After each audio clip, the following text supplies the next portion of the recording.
Well, the state of New York shelling out $8 million of your tax dollars to companies and municipalities that want to install electric car charging stations. And a good chunk of that money is being handed out right here in the capital region. Yeah, dozens of charging stations will be installed at grocery stores, apartment complexes, and hotels. But just how many people can actually use the stations? Jennifer Lukey did some digging to get you the real deal. Once it started up.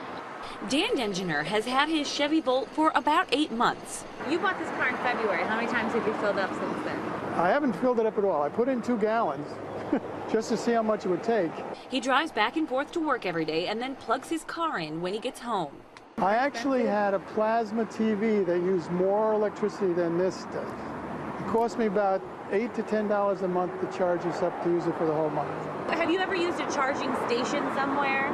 No, I never had to because I live close by and I don't really, there's not a lot around here. I think there's a couple at a couple of motels downtown. He's right. Currently, there is one public station at the Holiday Inn in downtown Albany. We visited it several times a day over the course of several days, and never once did we see an actual electric car parked here.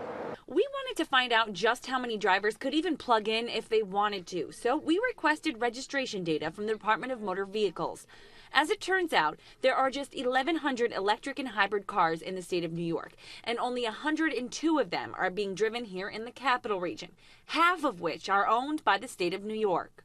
It's quite a bit of money to spend on that, considering the amount of people that do have the cars. There's a lot of other things they could be doing with that money in this area, fixing roads and using it for other reasons. We reached out to NYSERDA, the agency passing out this cash, and the governor's office more than a dozen times looking for an on-camera interview.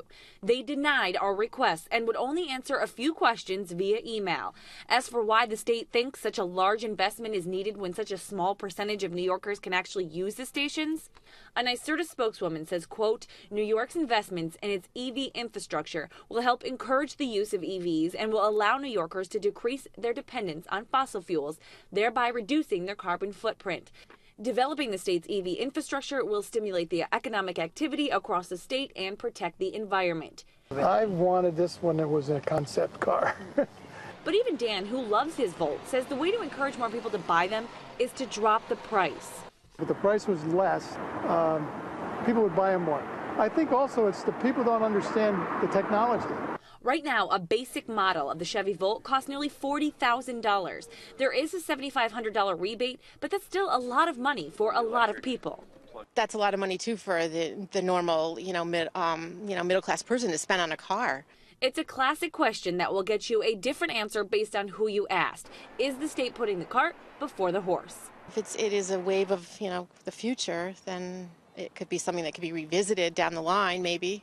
That's The Real Deal. I'm Jennifer Lukey.